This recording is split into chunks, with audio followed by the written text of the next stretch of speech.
오늘 말씀의 제목은 트라우마라는 제목으로 하나님 말씀 나누고자 합니다. 트라우마라고 하는 단어가 있습니다. 과거에 내가 경험했던 그 공포와 같은 순간이 다시 발생했을 때 그때 경험했던 그 과거의 감정을 다시 느끼면서 심리적인 불안감을 느끼는 증상을 말하는데요, 심지어는 실제로는 전혀 문제가 없이 안전하고 전혀 어떤 위험도 없는데도 불구하고 과거에 그 아팠던 기억이 다시 재현되면서 공포가 밀려오기도 합니다. 그 트라우마의 그 범주 안에는 이제 그 가운데 하나가 외상후 스트레스 장애라고 불리는, 여러분도 아마 들어보셨을 거예요. PTSD라고 이렇게 불리죠. 외상후 스트레스 장애도 포함되는데요, 이것은 전쟁이나 질병 등 어떤 생명이나 신체를 위협할 정도의 그 극심한 스트레스에 한번 시달렸던 경험이 있는 사람들, 그런 경우에 나타나는 정신적인 질병이자 이것만 나타나는 게 아니고 대개는 우울증이나 불안장애나 공황장애를 동반하면서 나타나기도 합니다. 주로 강렬한 어떤 폭력이나 충격이나 공포에 일상적으로 노출되어 있는 직업들, 그런 직업들 우리 주변에도 있죠. 경찰관이나 소방관이나 군인들, 가장 대표적으로 이 PTSD에 많이 걸린다고 알려져 있습니다. 특별히 가장 많이 그 PTSD의 위협에 노출되어 있는 직업군으로는 실전 전투 경험이 있는 군인의 경우, 실제 전쟁에 파병되어 왔던 그 참전 용사들과 같은 경우는 그 어떤 직종보다도 가장 심하게 이 공포에 노출되어 있다고 합니다.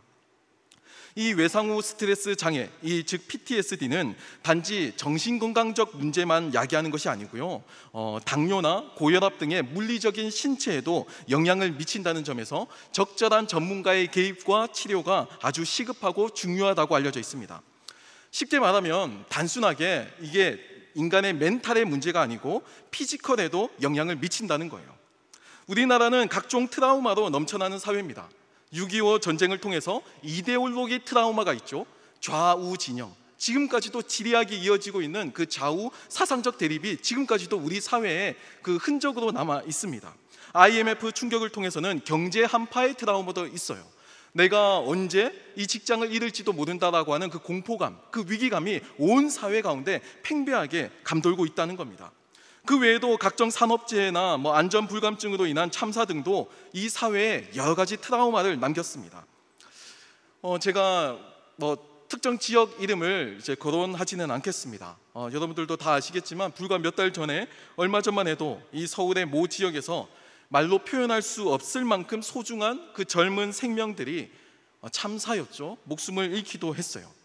이후 이 사건의 생존자들과 목격자들 모두가 다 트라우마의 고통을 호소하고 있기도 합니다. 중요한 건 이 트라우마가요, 집단적으로도 발병하기도 한다는 거예요. 예전에는 개인적인, 그러니까 개인의 정신적인 문제는 개인의 책임이자 문제라고 단순하게 이해를 했었습니다. 하지만 이 사회적인 큰 사건 앞에서 더 이상 개인의 책임으로 남겨두어서는 안 된다라고 하는 주장이 나오기 시작했죠. 이 트라우마는요, 개인의 사적인 문제가 아니고 한 공동체, 그리고 그 한 사회의 그 역사 안에서 발생하는, 그리고 그 역사가, 그 사회가 경험하는 그 거대한 사건, 그 특수한 경험 안에서 발생한다는 겁니다. 미국에서 발생한 9.11 테러, 여러분 아시죠? 전 세계적으로 특정 종교, 특정 문화, 특정 인종에 대해서 트라우마 증세를 보였습니다. 미국의 그 특정 종교나 특정 그 인종들만 봐도 미국 사람들이 막 경기를 일으킬 정도로 그 정도의 트라우마를 보였었어요. 그리고 2차 세계대전 이후 유대인들, 특별히 독일에 거주하던 이 유대인들 같은 경우는요, 나치와 비슷한 문양이나 이미지만 봐도 경기를 일으켰습니다. 그래서 유럽 사회에서는 나치를 흉내내거나 나치에 대한 상징을 나타내는 행위를 아주 형법으로 아주 엄격하게 금지하고 있잖아요. 그만큼 그 유럽 사회 전체에 이 나치가 어마어마한 트라우마를 남겼다는 겁니다. 이 모든 게 다 집단적 트라우마라고 할 수가 있죠.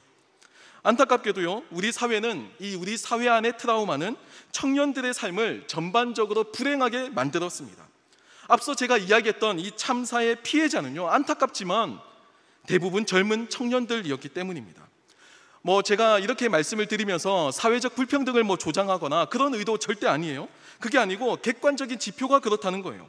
사회 구조적인 약자들이 더 많은 위험에 노출되어 있는 것이 사실이라는 겁니다. 젊고 경력이 없으면 더 취약하고 위험한 곳에서 일을 할 수밖에 없는 사회 구조적인 문제가 이곳에 있다는 겁니다. 이를 어떤 사람들은요, 뭐 청춘의 가격이라고 표현하기도 하더라고요.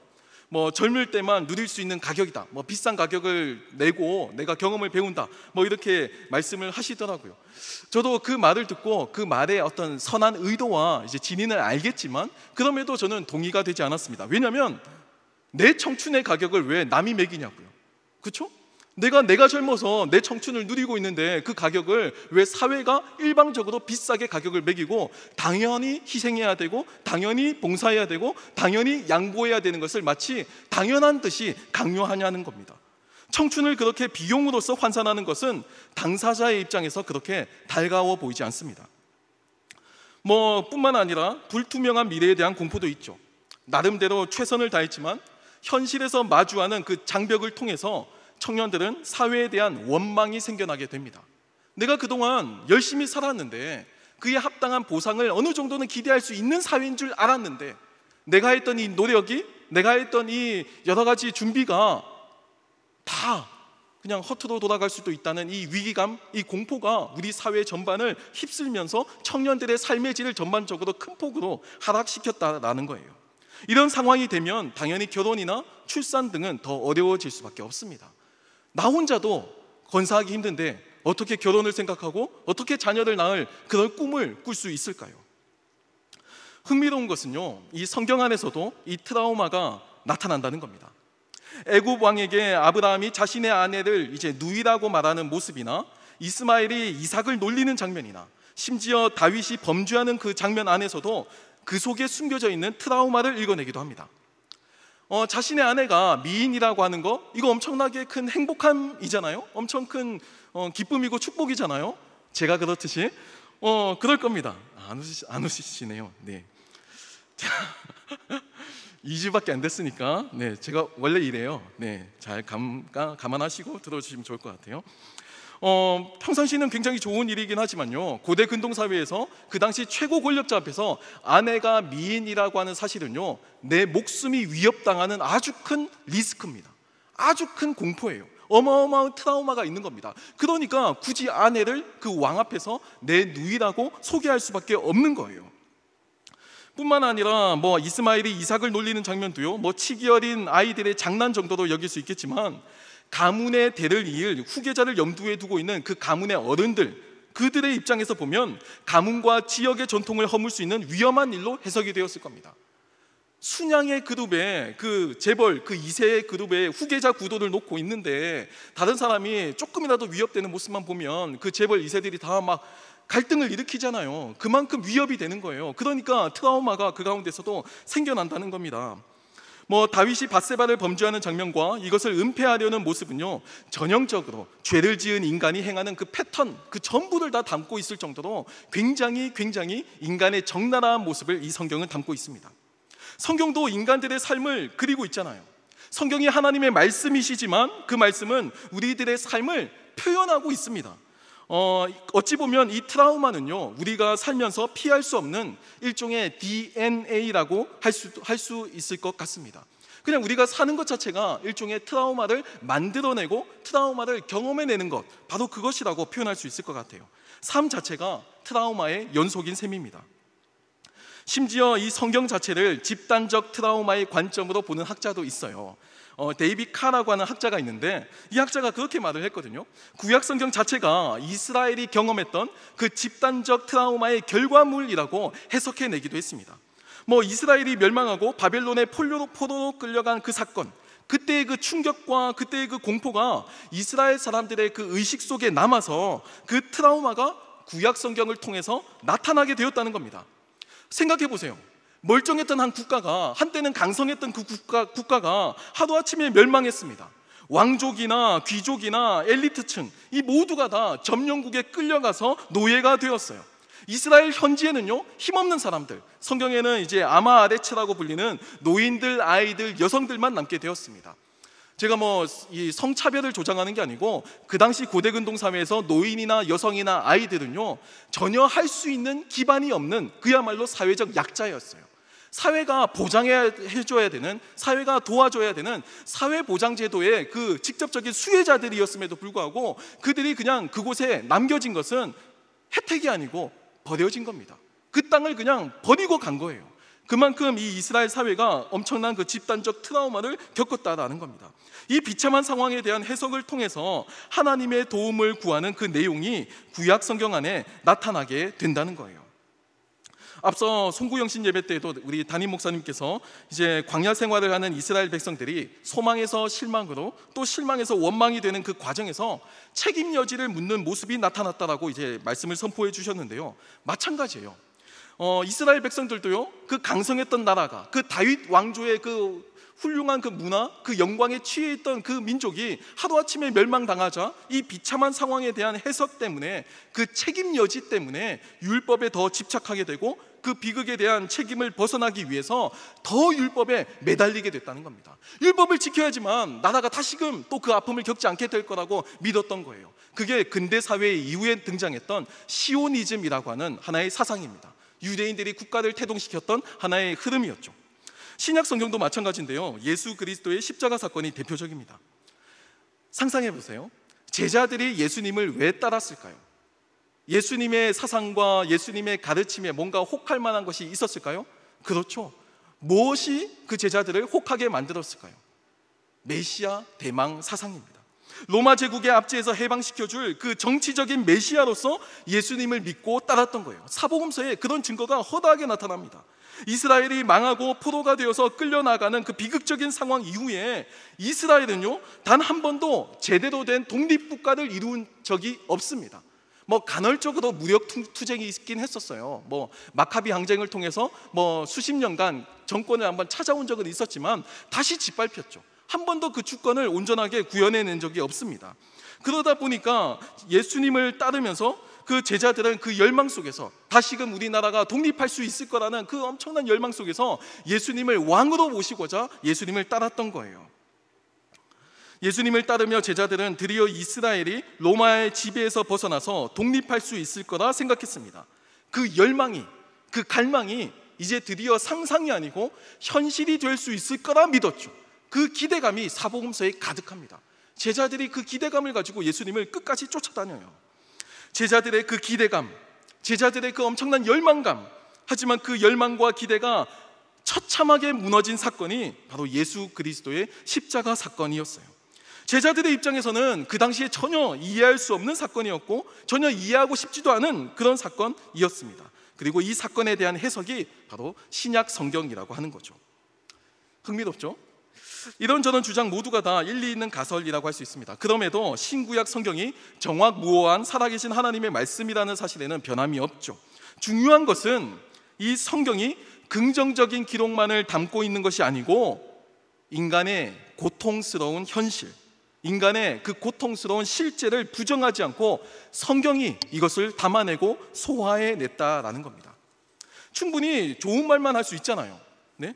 충분히 그냥 애매하고 추상적으로 그냥 교훈만 전할 수도 있잖아요. 착하게 살고 바르게 살고 예배 잘 드리고 기도 열심히 하라고, 그냥 그렇게 여타 경전들처럼 그냥 종교적인 교리만 담아놓거나 그래도 충분하잖아요. 하지만 성경은요, 이 인간의 삶의 구석진 부분, 그리고 그 구석진 부분에 관심을 가집니다. 우리가 부정할 수 없는 그 상처와 아픔들을 하나님께서는 깊은 관심과 또 엄청난 애정을 가지시고 돌보고 계신다라는 거예요. 제가 앞서 설명해드린 이 트라우마도 이 치료법이 있습니다. 여러 가지 방법이 있어요. 하지만 가장 대표적인 것이 지속 노출 치료라고 합니다. 유사한 상황에 지속적으로 노출시켜서 그 상황에서도 내가 괜찮다라고, 안전하다고 직접적으로 경험할 수 있도록 그 장을 자꾸 마련해 주는 거예요. 실제로 신체의 일부분이 없는, 그러니까 사고를 당해서 신체의 일부분을 잃으신 분들이 실제로는 없는 그 신체의 일부의 고통을 느끼는 환상통이라고 하는 질병이 있거든요. 예를 들면 팔을 이제 잃으셨어요. 그래서 팔이 없으신데도 불구하고 손가락 끝에 엄청난 통증이 막 느껴지는 겁니다. 차라리 이제 실체가 있으면 여기에 파스를 바르고 마사지를 하고 약을 먹고 그렇게 해서 치료를 하겠지만 실제로는 팔이 없잖아요. 팔이 없는데도 이 뇌가, 이 신경이 뭔가 잘못되어서 손가락이 있다라고 생각하고 이 손가락에 엄청난 고통을 막 느끼는 게 환상통이거든요. 굉장히 고통스러워요. 이것도 거울 치료라고 해서 내가 직접 눈으로 확인하면서 그 고통이 실제하지 않는다라는 거, 없다라는 것을 스스로 확인하게 하기도 합니다. 그러니까 결국 아픔이나 상처도 무작정 덮어두고 무작정 밀어내고 무작정 부정하고 부인한다고 해서 되는 것이 아니고 나름의 방법으로 수용하고 이해해야 한다는 겁니다. 그래야 이 트라우마를 극복할 수 있다는 거예요. 오늘 저희가 읽은 본문 말씀은 성전에 올라가며 부르는 감사와 찬양의 시편으로 알려져 있습니다. 중요한 것은요, 이 이스라엘이 망하고 바벨론의 포로가 되어 끌려간 그 참혹한 기억, 그 고통의 기억, 그 비참한 기억이 오늘 우리가 읽은 이 본문 말씀에는 더 이상 남아있지 않다라는 겁니다. 여기에는 그 고통의 기억이 다 해결되어 있습니다. 다시 회복시키시는 하나님의 그 역사하심을 기대하는 흥분과 소망으로만 가득하죠. 이것이 그리스도인이 삶의 트라우마를 극복할 수 있는 비결이라고 할 수 있습니다. 성경은요, 우리의 고통을 부정하거나 아니면 이것을 단순히 환상에 불과하다고 폄하하지 않습니다. 고통이나 슬픔을 있는 그대로 인정하고 있죠. 제가 특정 종교를 거론하지 않겠지만 다른 종교는요, 고통을 단순히 집착이라고 하거나 아니면 실제로는 고통이라는 건 없는 거예요. 고통은 그냥 환상이고 허상이에요. 그런데도 혼자만의 착각, 혼자만의 번민이라고 여기기도 하거든요. 심지어 우리가 살고 있는 이 세상, 이 모든 것은 다 가짜죠. 환상이죠. 그렇기 때문에 우리가 겪는 고난이나 어려움도 다 이 환상의 산물이라고 여기기도 합니다. 여러분들은 어떠세요? 진짜 그런가요? 내가 경험하는 아픔들, 고난들, 어려움들, 고통들, 참사들, 비극적인 사건들 모두가 다 나 혼자만의 착각, 번민, 가짜, 환상 이렇게 생각할 수 있을까요? 저는 그렇게 생각하지 않습니다. 사랑하는 자녀를 잃은 부모의 아픔이 어떻게 단순히 환상이 될 수 있냐고요. 사랑하는 가족을 잃은 그 가족의 아픔이 어떻게 단순히 혼자만의 번뇌와 아픔이 될 수 있냐고요. 아닙니다. 실제예요. 누군가의 삶이 끊어지고 그 삶으로 인해서 내 삶도 영향을 받아요. 그 파편이 튀어서 나도 상처를 입고 나도 피를 흘리고 나도 아파하게 된다는 겁니다. 우리 사회가 이렇게 다 트라우마로 연결되어 있는데 어떻게 이것을 혼자만의 환상, 혼자만의 번민이라고 폄하하고 이야기할 수 있냐는 겁니다. 처음이니까 경력도 없고 기술도 없어서 하청업체부터 일을 하는 건데 돈 몇 푼 때문에 안전장치 하나 제대로 하지 않아서 생기는 막을 수 있는 그 인재가 어떻게 허상이 될 수 있냐고요. 전쟁의 참상으로 인해서 무고한 민간인들이 폭격을 당해서 어린아이들이 죽어나가는 이 비극적인 상황을 어떻게 이것을 그냥 환상이라고 번민이라고 이야기할 수 있겠냐고요. 먹지 못하면 배가 고프고 서글픕니다. 춥고 더운 데서 일하고 또 제대로 된 인정도 받지 못하면 우울해요. 내가 우울한 사람이라서 그런 게 아니고 그런 환경에 지속적으로 노출되면 그런 사회 구조적인 상황 가운데 내가 계속 놓여져 있으면 그냥 우울해요. 우울할 수밖에 없죠. 인정 못 받는데 어떻게 행복할 수가 있겠어요. 우울하거나 춥거나 더워서가 아니고요, 나라고 하는 이 존재가 이렇게까지 초라해 보일 수 없어서 그게 너무 서글퍼서 우울한 겁니다. 이 현실을 어떻게 못 본 척하고 없는 척하고 괜찮아 이렇게 자기 주문 외우면서 지낼 수 있냐는 겁니다. 괜찮은 척, 나는 아닌 척, 나는 잘난 척 어떻게 그렇게 살아갈 수 있냐는 거냐고요. 성경은요, 이 모든 현실을 인정합니다. 우리가 사는 세상은 우리가 의도했던 의도하지 않았던 비극으로 가득 차 있어요. 여기저기서 피해를 입었다라고 하는 그 피해자들이 즐비합니다. 트라우마의 홍수의 시대죠. 하지만 잘 생각해 보세요. 여기저기 피해자들이 넘쳐나고 트라우마의 홍수 시대지만 가해자는 없어요. 가해자는 찾기 힘든 시대입니다. 다 나도 상처받아서 그런 거고요, 다 나도 트라우마 때문에 그런 거예요. 알코올 때문에 그런 거고 홧김에 그런 거고요, 심지어 기억나지 않는다고 이야기하기도 합니다. 그게 우리들의 현실이에요. 이 현실이 얼마나 적나라하냐고요. 이게 어떻게 환상이 될 수 있냐고요. 제가 주중에 이제 아이를 보려고 이렇게 갔습니다. 저희가 이제 6살, 4살 이렇게 두 아이가 있는데요. 첫째 아이가 이제 어린이집을 다니니까 제가 가면 이제 놀러 가지 못하고 집에 와야 된다는 걸 알아요. 그래서 어린이집에 제가 가니까 첫째 아이가 저보고 막 울면서 아빠 저리 가기 싫어 막 이렇게 이야기를 하는 겁니다. 차를 타고 가는데도 막 이제 운전석을 발로 뻥뻥 차니까 저도 막 운전하다가 자꾸 막 시끄럽고 울고 때를 쓰니까 저도 모르게 화를 냈어요. 화를 내니까 아이도 주눅 들죠. 6살짜리 아이니까. 그리고 하루가 지났어요. 너무 마음이 불편하고 마음이 아픈 겁니다. 그 아이가 6살짜리가 뭘 알겠어요. 그냥 아빠가 오니까, 아빠 오면 단순하게 놀이터 못 가니까 슬퍼서 떼쓴 건데 그걸 받아주지 못하고 화를 낸 내가 너무 미안하고 아픈 거예요. 그래서 열심히 당근을 켜서 이제 카봇을 검색했죠. 그래서 제가 저기 상록구 쪽에 가서 4만 원에 중고로 얻어왔습니다. 갖다 주고 화해를 했죠. 그 모습을 보면서 우리의 삶이 참 이렇게 참 이 갈등과 비극으로 가득 차 있구나 새삼 느끼게 되었어요. 사랑하는 사람에게 더 잘해줘야 되는데 우리는 사랑하는 사람에게 오히려 더 많은 상처를 줘요. 사랑하는 사람에게 더 정답고 좋은 말, 감사하는 말, 사랑하는 말을 해야 되는데 오히려 사랑하니까, 더 친하니까 더 상처를 주더라는 겁니다. 그게 우리들의 삶에 이 부정할 수 없는 이런 모습이라고 하는 거예요. 트라우마가 꼭 역기능만 있는 것은 아닙니다. 순기능도 있어요. 아픔을 수용할 수 있고요. 또 거기에서 이제 새 근육을 만들어내서 내면을 더 단단하게 만들기도 합니다. 그리고 정신적인 성장을 가져오기도 하죠. 이러한 여러 가지 경험을 통해서 인간은 더욱 단단해지고 아픔과 고난에도 쉽게 흔들리지 않게 됩니다. 오늘 본문에 등장하는 이스라엘은 이런 경험을 통해서 그 절망적인 상황 안에서도 하나님을 향한 희망을 발견합니다. 하나님께서 함께 하시기 때문에 상황이나 환경에 휘둘리지 않고 그 하나님을 신뢰할 수 있게 되는 거예요. 하나님은요, 이스라엘의 이 집단적 트라우마를 외면하거나 모른 척하지 않으셨습니다. 그거 환상에 불과하다고, 그거 그냥 다 지나가면 된다고 그냥 이렇게 얼버무리지 않으셨어요. 하나님께서는 그 아픔의 경험을 통해서 하나님께서 다시 일하심을 보여주시면서 내가 함께 한다고, 그러니까 희망이 있다라고 선언하고 계시는 겁니다. 이 선언이 이 시편이 쓰여지던 그 당시에는, 구약 성경을 읽고 있던 그 유대인들 당시에는 아직 현실화되지 않았어요. 아직까지 현재화되지는 않았어요. 하지만 아직까지 완전히 이루어지지는 않았지만, 아직은 요원해 보이긴 하지만, 아직 내 삶에 변화가 나타나지 않았지만, 그럼에도 그 희망을 신뢰하는 것, 그것이 바로 신앙이고 그게 믿음이라는 겁니다. 성경은 지금 우리에게 그것을 가르쳐주고 있습니다. 사랑하는 청년 여러분, 2023년 새해가 시작되었습니다.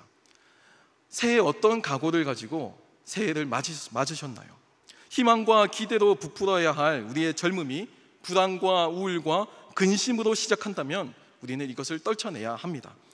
내가 잘나서 이 위기를 돌파할 수 있는 능력이 나에게 있어서 내가 만족하는 것이 아니고, 내게 능력이 있어서가 아니고, 우리 사회가 근본적으로 달라져서도 아니고, 여전히 이 사회는 여전히 사회 구조적인 문제를 가지고 있을 거고요. 여전히 나는 아무리 내가 노력을 해도 사회적인 여러 가지 잠재적인 위험이 내 앞에 놓여져 있을 겁니다. 내가 아무리 준비를 하고 철저하게 여러 가지를 다 준비해도 피할 수 없는 비극이 있어요. 하지만 그 가운데서도 우리가 소망을 할 수 있다는 것, 다시금 그 가운데서도 기대를 할 수 있다는 것, 그것은 하나님이 우리와 함께 하시기 때문입니다. 하나님이 함께 하시기 때문에 올해 우리는 또다시 일어설 수 있고, 또다시 시작할 수 있고, 또다시 기대할 수 있습니다. 오늘 본문의 고백이 저와 여러분의 고백이 되길 소망합니다. 우리 이 시간 함께 찬양하고 기도하는 시간을 가지려고 합니다. 이 시간 함께 고백할 때 우리 주만 의지에 함께 고백하시면서 상황과 현실에 휘둘리지 않는, 전혀 상황이 나아지지 않고 내 삶에 어려움이 가득하지만 그럼에도 이 트라우마를 이길 수 있는 그 비결이, 그 영적인 능력이 하나님을 의지하는 것에 있다는 것을 우리가 다시금 고백하며 나아가길 소망합니다.